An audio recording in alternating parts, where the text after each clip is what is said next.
വസന്ത് പറയൂ. വസന്ത്, എന്തായാലും ഇന്നിപ്പോൾ യൂത്ത് കോൺഗ്രസിൻ്റെ നേതൃത്വത്തിൽ നിയമസഭാ മാർച്ചായിരുന്നു. വലിയ പ്രശ്നങ്ങളൊക്കെ ഉണ്ടായി.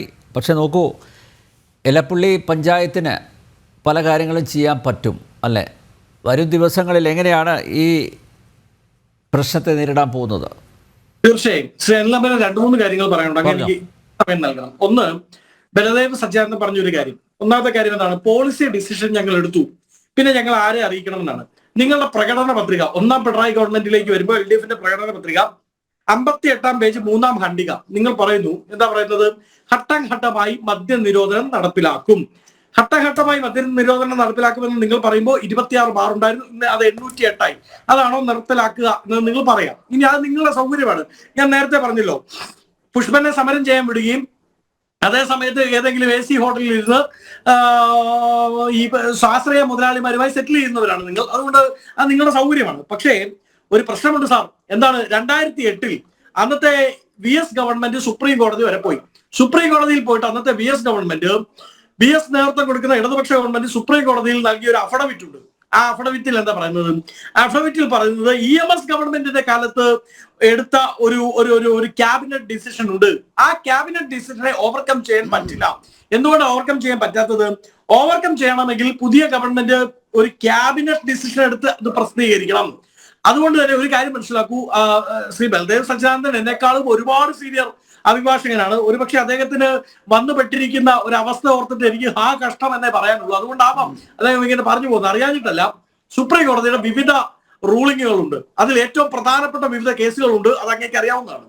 എന്താണ് ആ കേസുകളിൽ പറയുന്നത്? സുപ്രീം കോടതി തന്നെ വിവക്ഷിച്ചിട്ടുണ്ട്, ഒരു ക്യാബിനറ്റ് ഡിസിഷനെ, അത് പ്രീവിയസ് ക്യാബിനറ്റ് ആവട്ടെ, അത് ഉമ്മൻചാണ്ടി ഗവൺമെന്റിന്റെ ആവട്ടെ, ആന്റണിയുടെ ആവട്ടെ, ആരുടെയും ആവട്ടെ, അതിനെ ഓവർകം ചെയ്യണമെങ്കിൽ പോളിസി ഡിസിഷൻ മാറ്റേഴ്സിൽ അത് വളരെ കൃത്യമാണ്. അതായത് മദ്യം, ഡ്രഗ്സ് അല്ലെങ്കിൽ ഈ പറഞ്ഞ മറ്റുള്ള കാര്യങ്ങളുമായി ബന്ധപ്പെട്ട് പോളിസി ഡിസിഷൻ മാറ്റേഴ്സിൽ ഒരു ക്യാബിനറ്റ് ഡിസിഷനെ ഓവർകം ചെയ്യണമെങ്കിൽ എന്ത് ചെയ്യണം?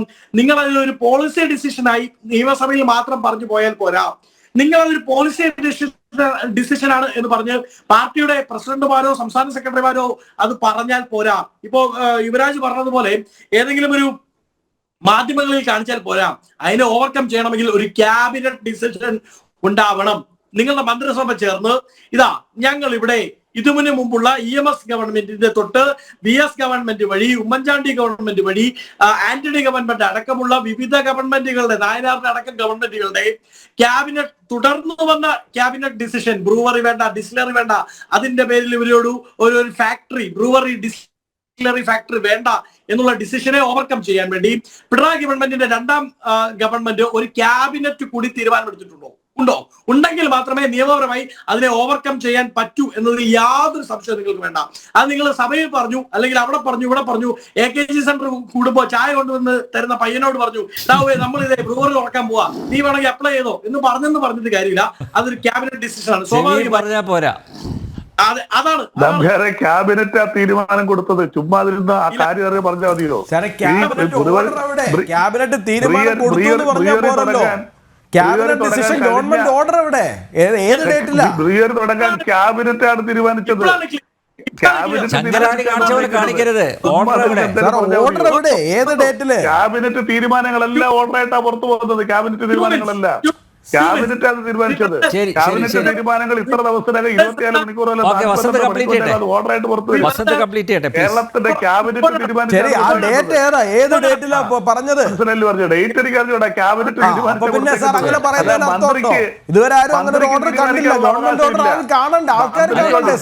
തീരുമാനിക്കാൻ പറ്റത്തില്ല. കേരള ക്യാബിനറ്റ് ആണ് തീരുമാനിച്ചേക്കുന്നത് ഈ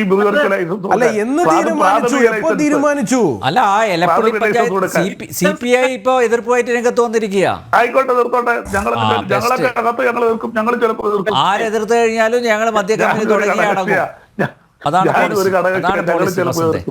ഞങ്ങളുടെ LDF-നുള്ള കാര്യമാണ്. ഞങ്ങൾ ഒരു നിമിഷം ഒന്ന് വസന്ത് കംപ്ലീറ്റ് ചെയ്തോട്ടെ പ്ലീസ്. വസന്തേ, ഇപ്പോഴാണ് യുവരാജിന്റെ നേരത്തെ ചോദ്യം പ്രസക്തമാവുന്നത്. അതായത് നിങ്ങളുടെ ഗവൺമെന്റ് ഓർഡർ എന്തി? അങ്ങനെ ഓർഡറിന്റെ ആവശ്യമുണ്ടോ എന്ന് അങ്ങ് നേരത്തെ യുവരാജിനെ പരിഹസിച്ച് ചോദിക്കുകയുണ്ടായി. അപ്പോൾ എന്റെ ചോദ്യം അതാണ്, ക്യാബിനറ്റ് കൂടിയെങ്കിൽ സ്വാഭാവികമായും ക്യാബിനറ്റ് ഡിസിഷൻ CPI മന്ത്രിമാർ അറിഞ്ഞു കാണുമല്ലോ. അല്ലെങ്കിൽ നിങ്ങൾ പറയണം CPI മന്ത്രിമാർ അവിടെ വരുന്നത് മറ്റേ ക്യാഷ്യൂനട്ടും ചായ കുടിക്കാൻ എല്ലാ മന്ത്രിമാരോട് ഇരുന്ന് ഓർഡർ എടുത്തത് ക്യാബിനറ്റ് തീരുമാനിച്ചത്. അറിഞ്ഞിട്ടില്ല, അവരറിഞ്ഞില്ല. എല്ലാ മന്ത്രിമാരോട് ഇരുന്ന് തീരുമാനിച്ചത് ക്യാബിനറ്റ് തീരുമാനിക്കണമെങ്കിൽ ആദ്യം ഒരു കാര്യം മനസ്സിലാക്കുക. ക്യാബിനറ്റിൽ ഒരു പേപ്പർ തരണമെന്നുണ്ടെങ്കിൽ അത് ആ ഡിപ്പാർട്ട്മെന്റിൽ ചീഫ് സെക്രട്ടറിക്ക് കൊടുക്കുകയും അത് നേരത്തെ ഫൈനാൻസിലും ലായിലും ഒക്കെ പോയതിനു ശേഷമാണ് ക്യാബിനറ്റ് ഇത് വരുന്നത്. അവരുടെ പരിഗണനയ്ക്ക് ശേഷമാണ് ക്യാബിനറ്റ്, അതിനുശേഷമാണ് ക്യാബിനറ്റ് തീരുമാനം എടുക്കുന്നത്. തീരുമാനം എടുത്തതിന് ശേഷം വീണ്ടും ഫൈനാൻസിലും ലായിലും ഒക്കെ പോകും. ഓർഡർ കാണിക്കട്ടെ. പിന്നെ ക്യാബിനറ്റ് തീരുമാനത്തിലാണ് പോയേക്കുന്നത്. എനിക്ക് അതിന്റെ ഡേറ്റ് അറിയത്തില്ല. ക്യാബിനറ്റ് തീരുമാനത്തിലാണ് പോയേക്കുന്നത്, അല്ലാതെ എക്സൈസ് മന്ത്രി സ്വന്തമായിട്ട് തീരുമാനിച്ചതല്ല. പറയരുത്. സീനിയർ ആണല്ലോ എന്ന് പരിഗണിച്ചാണ് ഞാൻ ഇടയ്ക്ക് ഇടപെടാതിരുന്നത്. എന്റെ ചർച്ചയിൽ അങ്ങനെ ഇടപെടാതിരിക്കുന്ന ഒരാളെ അല്ല. പക്ഷെ അങ്ങ് നിരന്തരമായി ഇടപെടുകയാണ്. അങ്ങനെ ഒരു ക്യാബിനറ്റ് ഓർഡർ ഉണ്ട് എന്ന് പറഞ്ഞാൽ പോരാ, ഓർഡറിന്റെ ഡേറ്റ് അടക്കം അങ്ങേക്ക് പറയാൻ പറ്റുമെങ്കിൽ അങ്ങേക്ക് ഡിഫെൻഡ് ചെയ്യാം. അതർവൈസ് അങ്ങേക്ക് ഡിഫെൻഡ് ചെയ്യാൻ പറ്റില്ല. അങ്ങും കോടതിയിൽ വാദിക്കുന്ന ആളാണല്ലോ. പിന്നെ ഇനി CPI മന്ത്രിമാർ അറിഞ്ഞില്ല എന്ന് പറയുന്നതിനകത്ത് എനിക്ക് അത്ഭുതമില്ല. കാര്യം ഈ കപ്പയിൽ നിന്നൊക്കെ കള്ളുണ്ടാക്കാവുന്ന ശാസ്ത്രജ്ഞരായിട്ടുള്ള MD ഗോവിന്ദൻ മാഷ് പറഞ്ഞതുപോലെ ഇതുമെന്തോ തമാർത്ത് അവർ പരിഹസിച്ച് ചിരിച്ചിട്ട് മന്ത്രിസഭാ യോഗത്തിൽ നിന്ന് ഇറങ്ങി പോയതാവാം. അങ്ങനെ ഒരു സാധ്യതയുണ്ട്. ഇനി ഏതായാലും ഒറ്റ കാര്യമേ ഉള്ളൂ, നിങ്ങൾ ഈ നടത്തുന്ന കൊള്ളയുണ്ടല്ലോ, മധ്യരാജാക്കന്മാരാൽ വന്നൊരു ഗവൺമെന്റ് ആണ് ഈ ഗവൺമെന്റ്. അവർക്ക് വേണ്ടി നിലകൊള്ളുന്ന ഗവൺമെന്റ് ആണ്. അവരെ താങ്ങി പിന്തുടർന്നു പോകാമെന്ന് ആഗ്രഹിക്കുന്ന ഗവൺമെന്റ് ആണ്.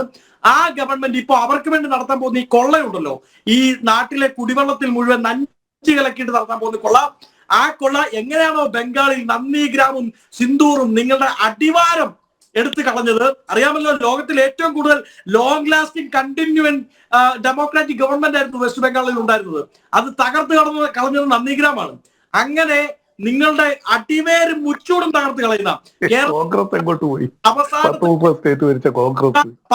പറിച്ച് മലമ്പുഴ ഡാമിൽ മുക്കിത്താട്ടി CPM-നെ കൊന്നുകളയാൻ പോകുന്ന, CPM-ന്റെ അവസാനത്തെ പേരും മലമ്പുഴ ഡാമിൽ മുക്കിക്കളയാൻ പോകുന്ന പദ്ധതിയായിരിക്കും ഇത് എന്ന് നിങ്ങൾ എഴുതി വെച്ചോളൂ. പിണറായി വിജയന് ഒരു ചരിത്രം കൂടി തൂലികയെ രേഖപ്പെടുത്താം.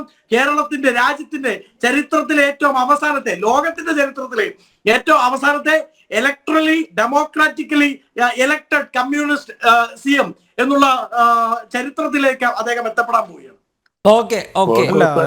ഞാനേ ഒരു കാര്യം പറഞ്ഞോട്ടെ. അല്ല, ഞാൻ ഈ കേരള ലിക്വർ പോളിസി നോക്കുന്ന സമയത്ത് എനിക്ക് ലേറ്റസ്റ്റ് ആയിട്ട് വരുന്നത് 9 സെപ്റ്റംബർ 2024 മാത്രമാണ്. അപ്പോഴും പറയുന്നത് Kerala government avoids controversial liquor policy changes എന്നാണ് പറയുന്നത്. അവർ ലിക്വർ പോളിസി ചേഞ്ചസ് എന്താണ് പ്രൊപ്പോസ് ചെയ്തിരിക്കുന്നത്, അവർ പോസ്റ്റ്പോൺ ചെയ്യുകയാണ്. അവർ മാർച്ച് വരെ, അതായത് വരുന്ന ഇപ്പം ജനുവരിയല്ലേ ആയിട്ടുള്ളൂ, 2025 മാർച്ച് വരെ അവർ സ്റ്റാറ്റസ് കോ മെയിൻറ്റെയിൻ ചെയ്യാൻ പോകുന്നു എന്നൊക്കെ പറഞ്ഞിട്ടാണ് ഈ വാർത്തകൾ കാണുന്നത്. ഇങ്ങനൊരു ഗവൺമെന്റ് ഓർഡർ ഇറങ്ങിയിരിക്കുന്നത് ഞാൻ നോക്കിയിട്ടൊന്നും കാണുന്നില്ല കേട്ടോ സാറേ. എന്തായാലും രഹസ്യമായിട്ട് വല്ലതും ഇറക്കിയോന്ന് അറിയില്ല, ആർക്കും പബ്ലിക് ഡൊമൈനിൽ അവൈലബിൾ ആകാത്ത തലത്തില്. നമുക്ക് നോക്കാം മന്ത്രിസഭ ഇങ്ങനെ ഒരു തീരുമാനം എടുത്തിട്ടുണ്ടോ, അതിൻ്റെ നോട്ടിഫിക്കേഷൻ വല്ലതും ഇറങ്ങിയിട്ടുണ്ടോ, ഉത്തരവ് ഉണ്ടോ എന്നൊക്കെ നമുക്ക് വരും ദിവസങ്ങളിൽ പരിശോധിക്കാം. കുടിക്കാനുള്ള ശുദ്ധജലം ഉറപ്പുവരുത്താത്തവന്മാരാണ് കുടിവെള്ളം മുട്ടിച്ച് കള്ളു കുടിയന്മാരെ സൃഷ്ടിക്കാൻ ഒരുമ്പെട്ടിറങ്ങിയിരിക്കുന്നത്. അത് സ്വാഭാവികമായും കേരളത്തിലെ ജനങ്ങൾ മനസ്സിലാക്കും. എന്തായാലും ഇതൊരു ഡീലാണ്, ആ ഡീൽ അതൊരു കോളാണ് എന്ന് തിരിച്ചറിഞ്ഞുകൊണ്ട് തന്നെയാണ് ഇടപാട് നടത്തിയിരിക്കുന്നത്. ഈ ഇടപാടിന് പിന്നിൽ ആരൊക്കെ എന്ന് വരും ദിവസങ്ങളിൽ പുറത്തു വരും.